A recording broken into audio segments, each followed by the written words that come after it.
weeks ago, we started a new kind of KrakCast episode, KrakCast Profiles. Couple is a very kind of generous. By couple, I mean 4 weeks ago, I think. These are short biographies of people you should know about, and we thought that in the couple of months before the elections in October, we thought it'd be good to start our first batch of profiles on politicians. So we started with Donald Tusk, and this week we're moving on to somebody who doesn't maybe have the high profile of other people we're going to talk about, certainly in international circles, but he's a very influential figure in Polish politics and in the Law and Justice Party. He is currently the Minister of Justice. His name is Zbigniew Ziobro. And Dr. Mike, Dave, Josh, what's a good jumping off point to talk about his career and what he's all about? The guy scares the living shit out of me. Zbiggy, I don't know what I can call him. Zbigniew, ZZ, I don't know, Ziobro. How cool is it to have ZZ as initials, by the way? It would be pretty cool. It's very top, isn't it? Ooh. No? Okay. Yeah, no, that was good. It just all right, go ahead. Anyway. Takes a lot to shut the three of us up with a joke that bad. We have to stand back in appreciation. All right, I'll shut up. Okay, go ahead. All right, Zbigniew Ziobro, he's, by political standards, relatively young. He's 48 right now. His birthday's coming up in a couple of days, so, happy birthday, Zbiggy. Please don't kill us or have us Turn the sarcasm down. He's going to come after us, I think, but let's be respectful. He speaks English. Okay, never mind. Never mind. But he is now currently the Minister of Justice and the Prosecutor General, like the equivalent of like the Attorney General here in Poland. And he's a Krakow guy. He's from here. He's from Krakow. This is where he first started running. He even ran for president of Krakow back in 2002. Lost, thankfully. I'm not sure. Like, considering it's Majorowski, it's kind of like, a bad situation there. But he's been involved with politics for the past 20 years or so. Let's take it back before we jump in all there. He helped found Peace, right? He was a founding member, yes, a co-signer right there at the beginning when Peace, blazed those trails. He was considered like one of the extra bliźniaks, one of the extra twins of the two brothers. So really tight, apparently. And during their first government back in 2005, he was Minister of Justice then. And he makes his name as a kind of a corruption warrior, basically. Yeah, he was like a classic story of the tough guy. Yeah, it's putting the justice in law and justice. Going after organized crime. And the truth is, before he was minister, like he wrote a few articles. He is a lawyer. He finished law here at Uniwersytet Jagielloński in Krakow. Although it doesn't finish his PhD, as it says on Wikipedia. Shame on you, Spig. He wrote several articles, most of them dealing with criminal law and organized crime, and that was one of the main things he seemed to go after, plus VAT and tax evasion. That's what a lot of what he's been doing lately now. But he had like that tough guy kind of appearance. Nobody said that he's actually a good lawyer, but he definitely has that image around him, like, I'm going to, take out the trash, et cetera, and that apparently did, bring in the votes. But he's also been seen as a little shady, as in using the mechanisms of the department to get information on political opposition. He was accused of keeping Jarosław Kaczynski right up to date on cases, of course, like breaking the walls between government and judiciary. Yeah, so like a politician isn't supposed to know what's going on in a specific case. But no worries. They just changed the law during this government now in the last couple of years, so he can do that now if he wanted to. So so it's like it was technically against the law back then, but they changed the law because they can. So it's not against the law anymore. And those are the kind of things that a lot of people get suspicious about. He refused to appear at a parliamentary inquiry or something over this, didn't he? Yes, exactly. He was also supposed to be held, for the highest court.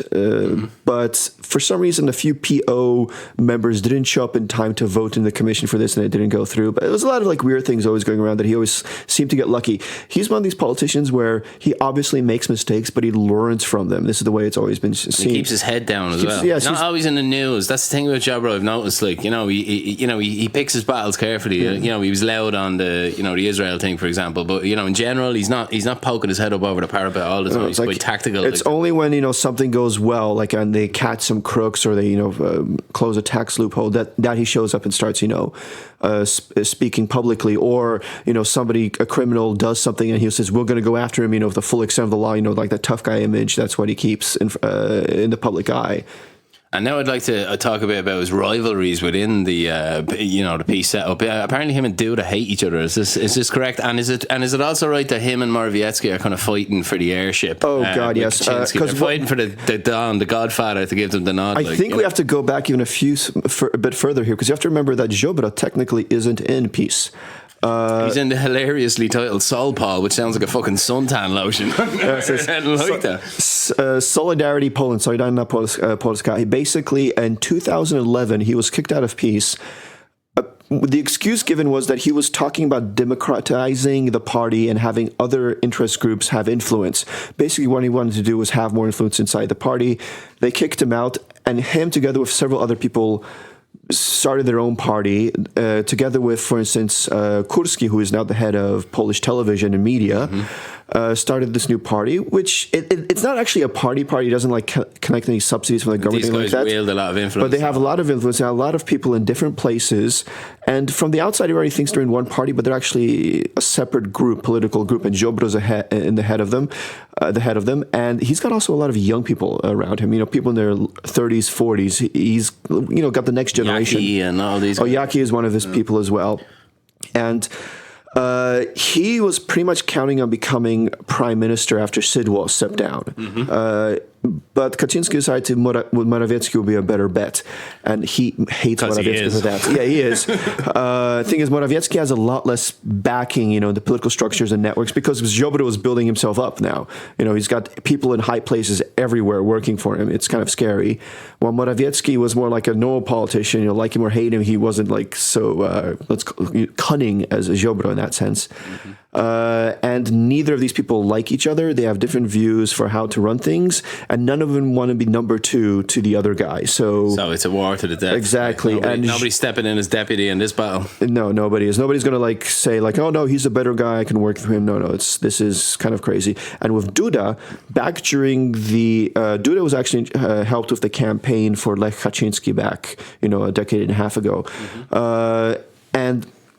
What was the story of Duda? Duda was actually didn't win his parliamentary seat in an area, but Ziobro kept on going back to Kaczynski to get him some kind of job in the government until he finally did. But now Duda, when Ziobro was kicked out of peace, Duda didn't go with him. And this is a deep feud then, because this widened even further over the, the Holocaust law, the references to Polish death camps. Ziobro was seen there as making life difficult. That Morawiecki tried to backtrack there, and Ziobro made that very difficult for him. And then Duda vetoed the bill. Duda vetoed the bill, and basically Ziobro, this is the story, hates Duda because for Ziobro loyalty is very important, which kind of scares me, because you would think principles and values are number one. Loyalty is a virtue, of course, but principles and values I think are more important. Duda didn't back Ziobro, and Ziobro was being kicked out of peace, and they don't work very well together. And the same with Morawiecki; they do not work very well together. And I am really scared to think what would happen if Ziobro was prime minister. I'd like to widen out a little bit, Mikey, is that my kind of theory on him is he's the classic, only I can fight corruption, and he had one swing at it, didn't go so well the first time, and he's been building his network ever since, because remember, only he can stop this corruption, and now he's in power, and he has all of these different connections. I need you to tell us more about the young guns, about his people that he's planted on the boards and around the place. Give us a key of the pawns on the board here. He's basically set up with, lawyers in different districts. There's a lot of companies that are owned by the Polish government the Polish government has a large influence in. He's made sure his friends and his colleagues are in the boards there. So he's got a lot of political capital and networking built up in very important places.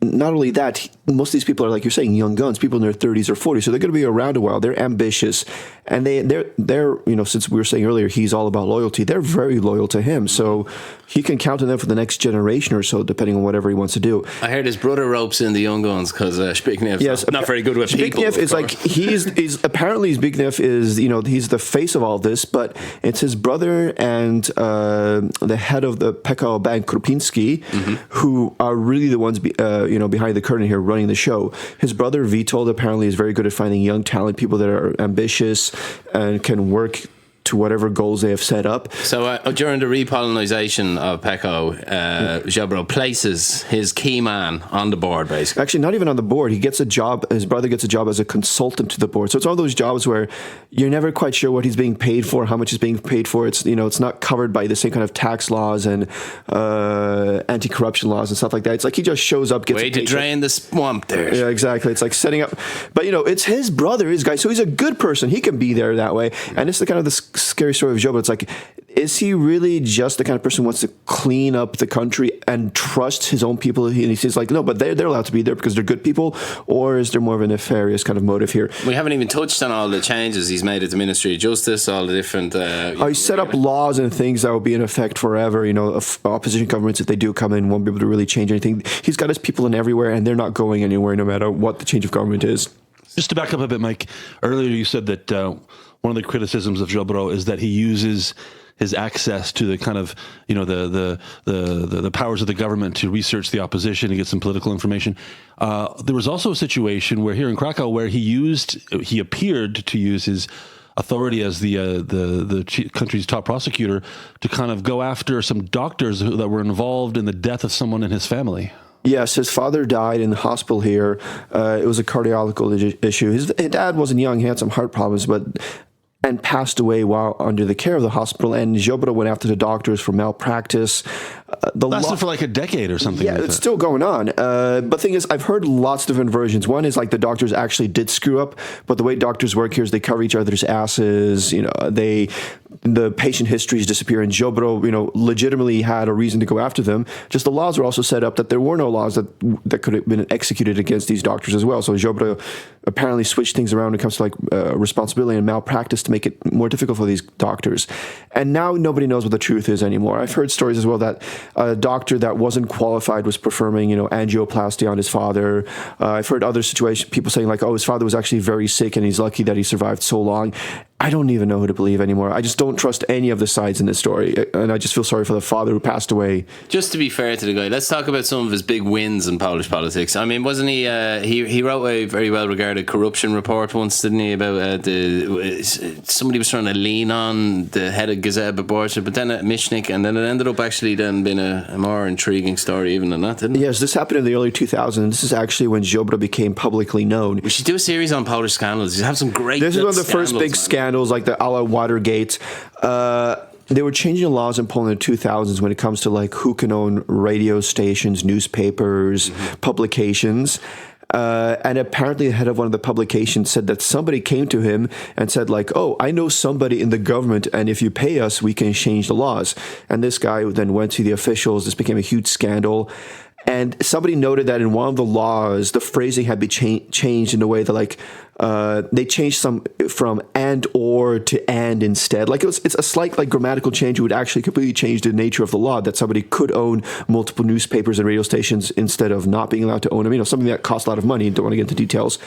There was a huge commission. People were investigation. People were being talked, questioned, and Ziobro was known as like the tough guy during these investigations, during these public hearings, really pressing people. And he was the one who authored the final report, which blamed this on the current government, then SLD, so the post-commies, and said like they were the ones, you know, that were holding the power and the influence for this law.